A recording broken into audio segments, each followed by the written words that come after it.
ప్రజాస్వామ్యమా వర్ధిల్లు. ఎంతటి వారైనా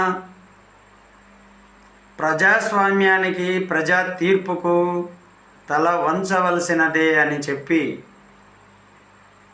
దీనికి ఉదాహరణ నేడు జరుగుతున్నటువంటి తమిళనాడు రాజకీయ డ్రామా. ఈ డ్రామాకు ప్రజాస్వామ్యము, ప్రజల తీర్పు ముందర ఈ డ్రామా పనిచేయదని చెప్పేసి నిరూపించినటువంటి సందర్భము నేడు తమిళనాడులో కనపడింది.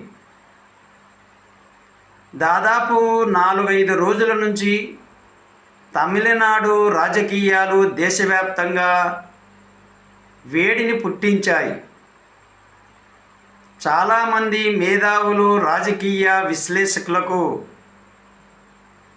అంతు చిక్కనటువంటి,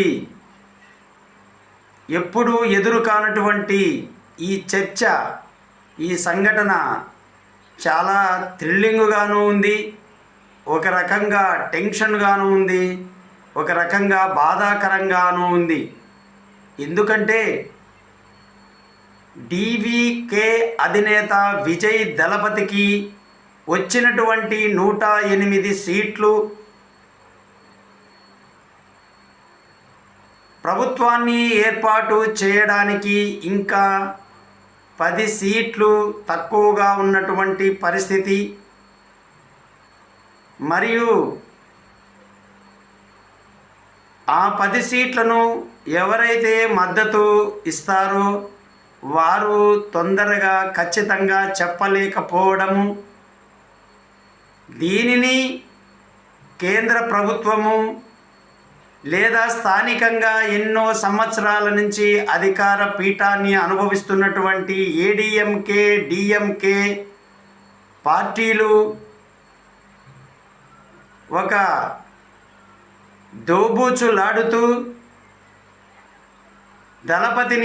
విజయ్ దళపతిని ఇరుకొన పెట్టే విధంగా జరిగినటువంటి ఈ యొక్క కార్యక్రమానికి, ఈ యొక్క పరిస్థితికి నేడు తెరబడింది.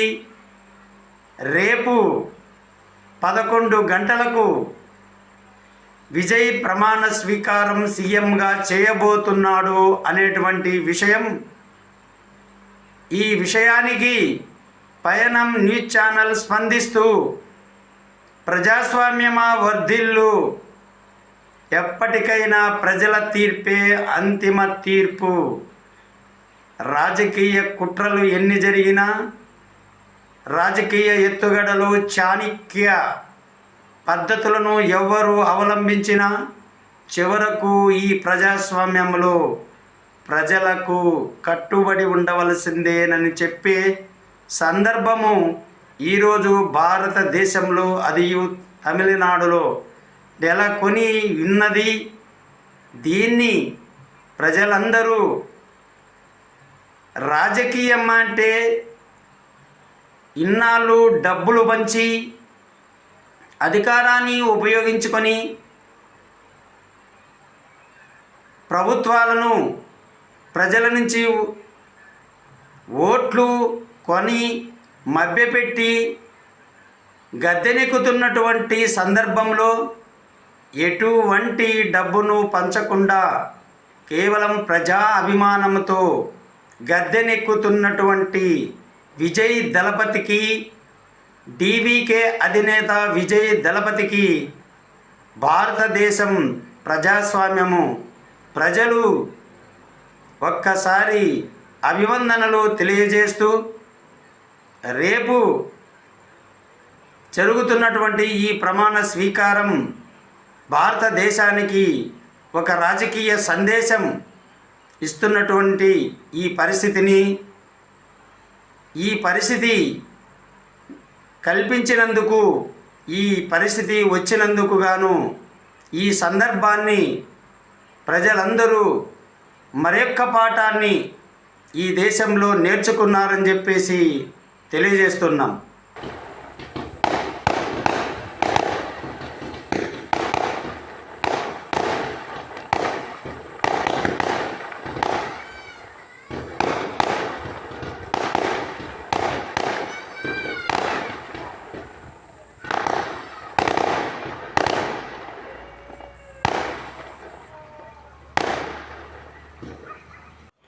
నిరంతరం మీ మార్పును కోరుతూ మీ సేవలో పయనం న్యూస్ ఛానల్.